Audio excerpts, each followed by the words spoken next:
En primera plana, Carlos Herranz.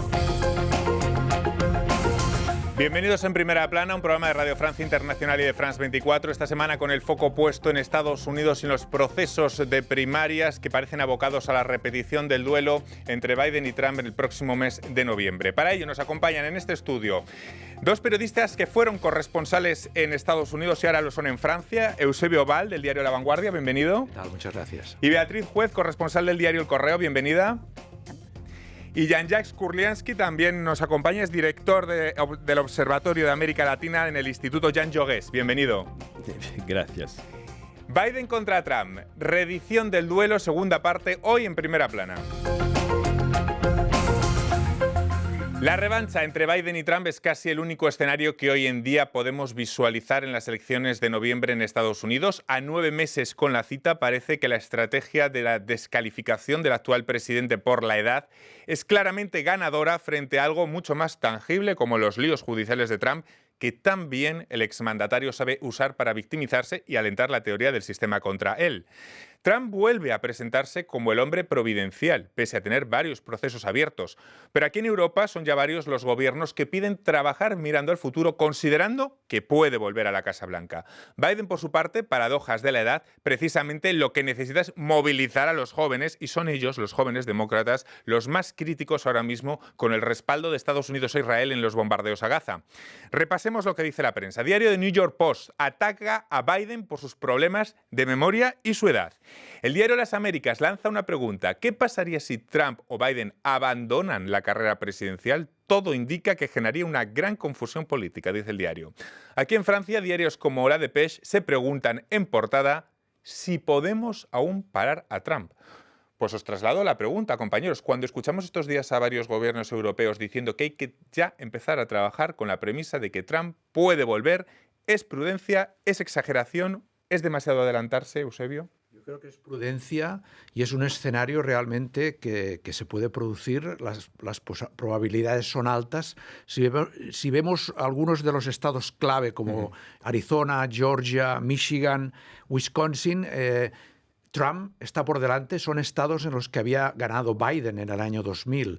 En el año 2020. Entonces, es aconsejable prepararse para este escenario. Son los switch state, ¿no? que se llaman. Exacto. Beatriz, ¿hay algo o alguien que pueda parar que se reedite este duelo entre Biden o Trump? Bueno, quizá todo aparte depende de la salud. De la ley vital, ¿no? Sí, bueno, aparte, lo primero, la salud de Biden. Podemos faltan 8 meses, veremos qué es lo que pasa con su salud. Y luego por el Partido Republicano lo veo más difícil, porque Trump es una máquina haciendo elecciones, incluso como decías antes, si es condenado, incluso si tiene que hacer campaña desde la cárcel, eso le vendría bien, porque le presentaría como víctima. Entonces, el Partido Demócrata lo veo más difícil, todo puede pasar, nunca se sabe, pero con Biden la mayor preocupación es la salud física y mental. Y qué pasaría si fallan uno de los dos, porque por ahora parecen que son los dos candidatos claros, y si uno de los dos en el último minuto no se presenta, ¿quién se le sustituiría y qué pasaría durante la campaña, ¿no? Porque aún habría tiempo de reemplazar, bueno, sí. Todavía lo habría. Y en este escenario, muy probable de reedición, América Latina siempre mira el destino político de Estados Unidos. En muchas ocasiones por un impacto directo, lo vamos a comentar con Jean-Jacques. Además de esta circunstancia especial, es la antesala de las elecciones en México. Ese duelo previsiblemente también entre dos mujeres, Claudia Sheinbaum contra Xochitl Gálvez, en la antesala de lo que serán las elecciones estadounidenses. ¿Puede que sean vasos comunicantes, Jean-Jacques? Bueno, los países latinoamericanos están siguiendo de cerca lo que está pasando en Estados Unidos. En México, el presidente saliente, Andrés Manuel López Obrador, tuvo una experiencia que se pensaba difícil con Trump, pero curiosamente él tuvo relaciones excelentes, mucho mejores que con Obama, porque bueno, son dos perfiles, acaso, de, como se dice en ciencia política, pero a veces estigmatizando a la gente son populistas, yo diría. Entonces, se entienden entre ellos. Culturalmente tenía una base como para entenderse. Pero bueno, independientemente de la incidencia en el voto dentro de Estados Unidos, una cosa interesante, hay la gran conferencia en este momento de un círculo conservador del Partido Republicano que empezó en 73, va a hablar Donald Trump, hay invitados latinoamericanos. ¿Quiénes son los invitados del Partido Republicano a esta conferencia? Javier Milei, de Argentina, Nayib Bukele, de Nicaragua, de Salvador, perdón, y Eduardo Bolsonaro, de Brasil, y de España, Santiago Abascal. Entonces, pues eso define un poco el perímetro latinoamericano que interesa al Partido Republicano. La justicia ha confirmado la fecha del 25 de marzo para el juicio penal a Trump, el primero a un expresidente en la historia de Estados Unidos. El republicano había pedido que se desestimasen los 34 cargos del caso Stormy Daniels, el pago de dinero negro, recuerden, a la actriz porno en 2016 para no perjudicar su carrera política. Vamos a un escenario de tiempos judiciales paralelos a la campaña electoral. Todo parece que esto va a pasar. No sé cómo lo interpretan. ¿Van a ser vasos comunicantes? ¿Trump transformará lo que pase en el juzgado a lo del meeting como forma de hacer campaña? ¿Lo del meeting al juzgado, del juzgado al meeting? ¿Cómo lo ven este escenario? Sí, yo creo que tienes toda la razón. Van a ser dos realidades en paralelo. Pero que van a estar que va a distorsionar, entrelazadas. o sea, ya la campaña está distorsionada por muchos factores, ¿no? Entre ellos la edad de Biden, el hecho de que se repita el mismo duelo y toda esta batalla judicial que yo creo que quizás despista un poco al electorado, porque desde mi punto de vista lo más grave fue el asalto al Congreso, ¿no? Trump tiene muchos problemas diversos por su relación con las mujeres, de tipo financiero, pero lo realmente grave más grave fue el asalto al Congreso, el asalto a la sede de la soberanía popular. Y pensar que un personaje, un presidente que estuvo detrás de un fenómeno tan grave como ese puede volver a ser el presidente de la primera superpotencia es lo que preocupa al resto del mundo en el escenario de la guerra de Ucrania. Es decir, el hecho de que Estados Unidos sufra una crisis institucional muy fuerte, una división y una fractura muy evidente si gana Trump, será peligroso, ¿no? Eso del lado republicano, del lado demócrata, ¿hasta qué punto los deslices y olvidos de Biden preocupan? O quizá la pregunta sea, si tiene deslices, de acuerdo, pero ¿esto le impide más que cualquier otra circunstancia o carencia de facultades estar en el cargo? Yo pienso que sí. Yo creo que él tendría que haber dicho, me retiro. Ya he sido un expresidente. Lo que pasa es que él... pero con un balance económico que ha sido positivo, que a lo mejor en otras circunstancias estaríamos valorando eso. No decimos que los estadounidenses votan con el bolsillo. Ahí tenemos un balance. Sí, yo creo que él por sí mismo se tendría que haber retirado. Sí. Lo que pasa es que él se presenta como soy el único que ha parado a Trump y soy el único que puede hacerlo. Lo que pasa es que es muy peligroso esta segunda vez, porque Trump... Ya hemos visto en esa campaña, es una campaña rarísima. Ya me parecía muy rara la primera campaña de Trump, pero esta es totalmente loca, esta campaña, con los juicios. Sí, yo creo que el aspecto de la edad no es en sí tan grave. Hemos tenido casos en la historia de líderes de una edad muy avanzada y que fueron providenciales. Por ejemplo, Konrad Adenauer en Alemania, después de la Segunda Guerra Mundial.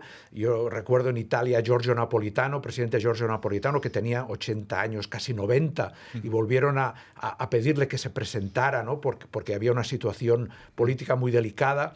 Casi diría aquí en Francia, De Gaulle tenía una edad también bastante... Era bastante mayor cuando fue presidente.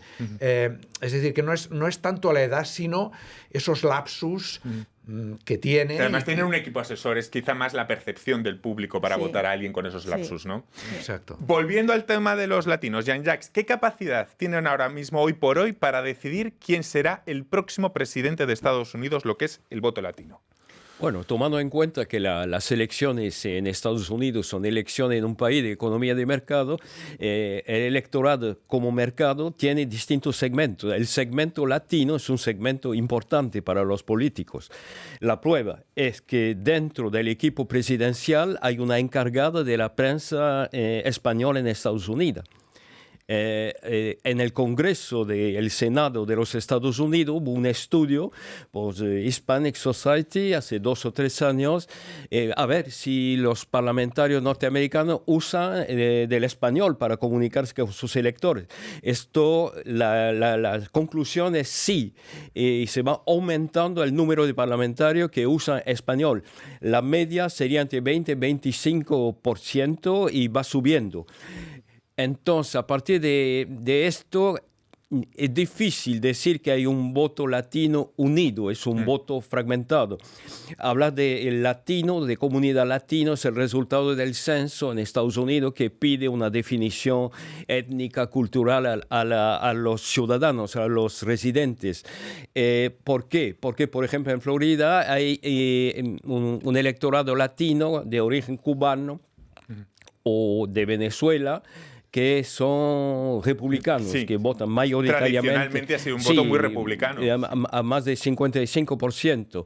En otros estados, California, Texas, no sé, son mexicanos de origen más modestos y votan más para el Partido Demócrata. En conjunto se estima que en cada elección más o menos entre 65 y 70% de los electores votan demócrata porque se definen a partir de criterios sociales, económicos. Pero el Partido Republicano va aumentando su influencia en el electorado latino. En las últimas elecciones, Trump aparentemente consiguió el 38% de los votos de los como se le llama en Estados Unidos, de los latinos. Entonces, para contestar a su pregunta, yo diría que es complicado porque es un electorado fragmentado que se define en función de dónde viene.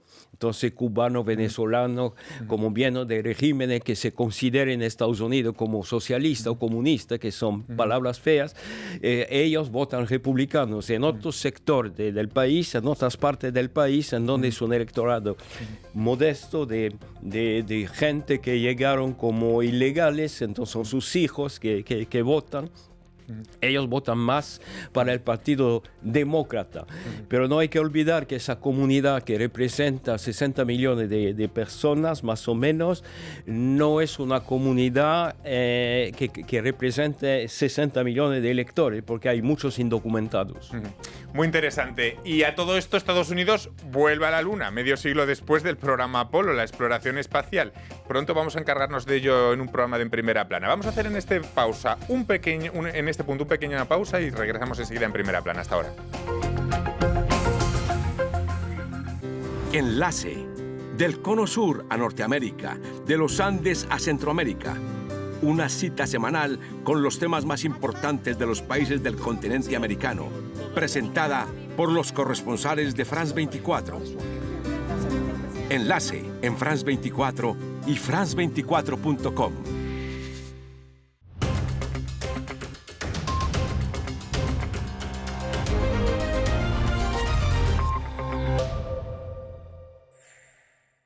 Seguimos en Primera Plana esta semana con el foco puesto en Estados Unidos y la previsible reedición de ese duelo entre Trump y Biden para el mes de noviembre. Lo hacemos con Eusebio Val, corresponsal de La Vanguardia aquí en París, que lo fue en Washington, con Beatriz Juez, corresponsal del Correo, que también lo fue en Washington, y con Jean-Jacques Kurliansky, director del Observatorio de América Latina en el Instituto Jean Jaurès aquí en Francia. 2024 es un superaño electoral en el que medio planeta está llamado a las urnas, pero sin duda lo que pase en noviembre en Estados Unidos pues nos va a afectar a todos. No sé quién dijo que a las elecciones de Estados Unidos deberíamos votar todo el planeta. A todos y a todo. Ampliemos el foco y miremos los dos conflictos que marcan la actualidad. Ucrania y Oriente Próximo. Muchas preguntas derivadas de estos dos conflictos planean sobre estas elecciones. Y, por supuesto, de la OTAN, tras las declaraciones de Trump hace tan solo unos días. Compañeros, pregunto, en un mundo con Trump de vuelta, ¿qué va a significar? ¿Menos intervencionismo de parte de Estados Unidos y, por lo tanto, carta blanca para Putin y Netanyahu, por ejemplo? Eusebio. En el tema de Ucrania es posible que haya una tendencia a más contención.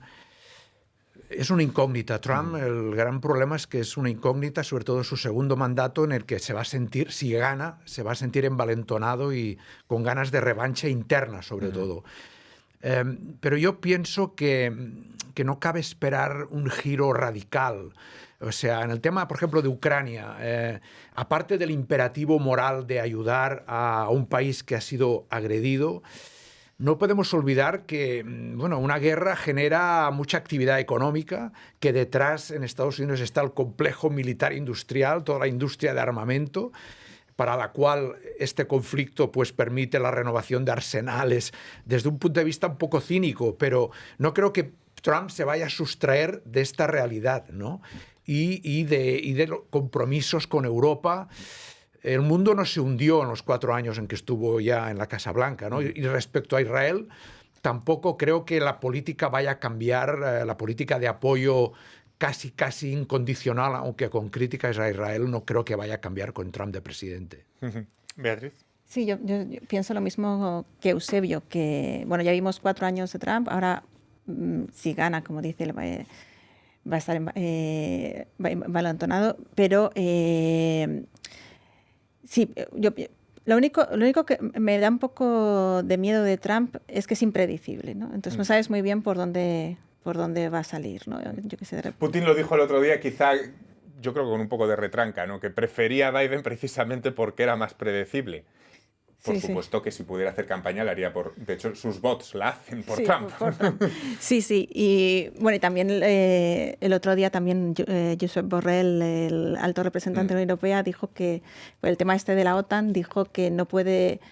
que la defensa de Europa o de la OTAN no puede depender de los humores de un presidente, ¿no? Pero si me permite, como había dicho antes, que ya no es solo su política exterior, es la situación interna en Estados Unidos. La crisis institucional que podría haber si vuelve a ganar Trump, lo que juega Putin también. Putin quiere desestabilizar Occidente, unos Estados Unidos en los que haya situaciones como la del asalto al Congreso o algo parecido. Eso juega a su favor, ¿no? O sea, no solamente tenemos que mirar la consecuencia directa de la política que haga Trump, sino cómo va a estar ese país, qué crisis profunda puede haber, según cómo sea la victoria, si es contestada, si es polémica, la reacción. Y si es condenado o no es condenado, y si se autoindulta o no se autoindulta. O sea, hay muchas incógnitas de lo que pasará. La mirada de lo que pasa en América Latina nos la ofrece hoy Jean-Jacques Kurliansky del Observatorio América Latina del Instituto Jean Jaurès. Jean-Jacques, las implicaciones de lo que pasa en Estados Unidos en el resto del mundo, pero también en América Latina, especialmente en América Central y en el tema de los flujos migratorios. En este asunto, ¿hasta qué punto cambia que sea uno u otro, que sea Trump o que sea Biden? Bueno, cuando uno mira la manera de expresarse, hay una diferencia evidente entre Bush y Obama, Trump, Obama, Biden y Trump. Si uno mira el número de personas expulsadas, bueno, no sé, muy semejante, las cifras son casi iguales. Pero hay un elemento importante en estas elecciones que los republicanos, como todos los partidos de la misma familia, eso pasa en Europa también, se focalizan en el tema de los latinos el enemigo. Bueno, Huntington defendió una tesis que socava la identidad norteamericana, anglosajona, protestante, blanca, no sé qué, la invasión de migrantes que vienen del sur. Entonces es una cosa muy cultural. Y entonces están chantajeando los republicanos en el Congreso, en el Senado, al presidente Biden, intentando intercambiar un voto de la ayuda financiera y militar a Ucrania en contra de cerrar la frontera con México. Entonces, efectivamente, hay una incidencia de esta temática que está instrumentalizado por los republicanos. Lo instrumentalizan también de otra manera. Los gobernadores, por ejemplo, de Florida o de Texas, organizaron vuelos o charter de ómnibuses hasta estados demócratas con migrantes indocumentados para señalar que no se puede seguir de esta manera. El gobernador de Texas también está actuando a cuenta propia para cerrar la frontera con México. Entonces, América Latina vista como un elemento que puede destrozar la identidad norteamericana, la economía norteamericana, presionar los salarios. Bueno, lo instrumentalizó Trump a su manera en su presidencia anterior, forzando una nueva negociación del acuerdo de libre comercio norteamericano, que ahora tiene otro nombre, lo llaman en México el TMEC, Tratado México-Estados Unidos-Canadá, que tuvo paradójicamente incidencias sociales positivas en México en la medida en que para compensar las diferencias de salarios, se impuso un salario horario mínimo en las empresas mexicanas que exportan hacia Estados Unidos. Entonces la temática migratoria es esta. Por otra parte, para volver a la temática anterior sobre Ucrania y el Próximo Oriente, hay una diferencia de la mayoría de los países suramericanos, latinoamericanos, con el gobierno de Estados Unidos y los de Europa. Condenaron la invasión, la agresión rusa, pero no se sumaron a la política de sanciones que rechaza. Entonces hay un quizá por la distancia, quizá porque lo encuentran como una guerra muy distante de la perspectiva de América Latina. Que, bueno, como lo dijo el actual presidente de Colombia, Gustavo Petro, durante su campaña electoral, me están diciendo que tendría que sumarme a las políticas de sanciones. Pero bueno, ¿qué puedo hacer? Diplomáticamente, ¿qué puede hacer Colombia en esto? Nada. Militarmente, mucho menos. Económicamente, sí, yo voy a sufrir porque necesito algunos productos que vienen de Rusia, de Ucrania, y entonces quiero mantener abierto esta posibilidad. Por otra parte, necesito también el mercado de Venezuela, porque voy a seguir la política de sanción hacia Venezuela que me piden Estados Unidos. Entonces, un concepto no quiero juntarme a esto, no por razones morales, condeno la agresión rusa, sino porque eso socava mi economía y me pongo al lado. Os pregunto, Eusebio, Beatriz, ¿Biden es la mejor, debería dar un paso atrás o es la mejor arma que tiene hoy por hoy el Partido Demócrata para parar los pies a Trump? Porque lo que sí tiene impacto en el lado demócrata es el conflicto de Israel contra Hamás. Biden es consciente de que necesita para ganar a sus votantes jóvenes, demócratas, los más críticos con el respaldo a Israel en los bombardeos de Gaza. De ahí que Biden intente contener a Netanyahu, es decir, Biden necesita a esos votantes para seguir en la Casa Blanca. Sí, necesita movilizarlos, ¿no? Que no se queden en casa el día de las elecciones. Sí. Pero bueno, ya veremos. En estos momentos no veo a nadie capaz de sustituir a Biden, pero bueno, todavía queda mucha campaña y piensa que tendrían que decidirlo pronto, ¿no? Tendría que dar él un paso atrás o que sus consejeros le dijeran, mejor vete a casa porque no estás bien como para ¿Biden es la mejor arma, o es la solución o es el problema? Hoy por hoy no tienen una alternativa, o dicen que no tienen una alternativa, pero podría haberla. O sea, es posible políticamente antes de la convención, durante la convención o después de la convención. Hay instrumentos que pueden hacer posible elegir otro candidato. Lo que pasa es que, claro, para enfrentarse a un candidato en el otro lado tan consolidado como Trump, va a ser muy difícil, ¿no? Yo creo que también en el análisis tenemos que ver que Estados Unidos es un país en el que no hay una elección general. O sea, son 50 elecciones y los estados rurales están sobrerepresentados a la hora de votar. Y eso le da una cierta ventaja a Trump, tanto en la elección presidencial como en la composición del Congreso. Y luego también que a lo mejor gana Biden por votos, pero al final lo que cuentan Exacto. son los estados, claro. Y al final puede ganar por estados Trump, aunque tenga más votos Biden, ¿no? Una última pregunta. ¿En qué creen que cambiaría el mundo si sale uno u otro en noviembre? En una pequeña frase porque me estoy quedando sin tiempo. Jean-Jacques, si sale uno u otro, ¿en qué cambiaría el mundo? Sí, perdón. ¿La política exterior de Estados Unidos cambiaría? Bueno, en relación a América Latina me parece que no, porque América Latina es muy secundaria para todos los candidatos. Bueno, podría cambiar en lo relacionado con Cuba, como lo vimos con Obama, a pesar de que la temática cubana es más de política interior, finalmente, que de política exterior. Desde el 96 se considera en Estados Unidos que Cuba no es una amenaza a la seguridad de Estados Unidos. Biden cambió muy pocas cosas en relación a las medidas suplementarias que tomó Trump de sanciones financieras, de reducir el monto de las remesas enviadas por los cubanos de Estados Unidos. Bueno, pero lo que se puede ver este acercamiento con los regímenes lo más derechistas de América Latina en la conferencia actual del Partido Republicano.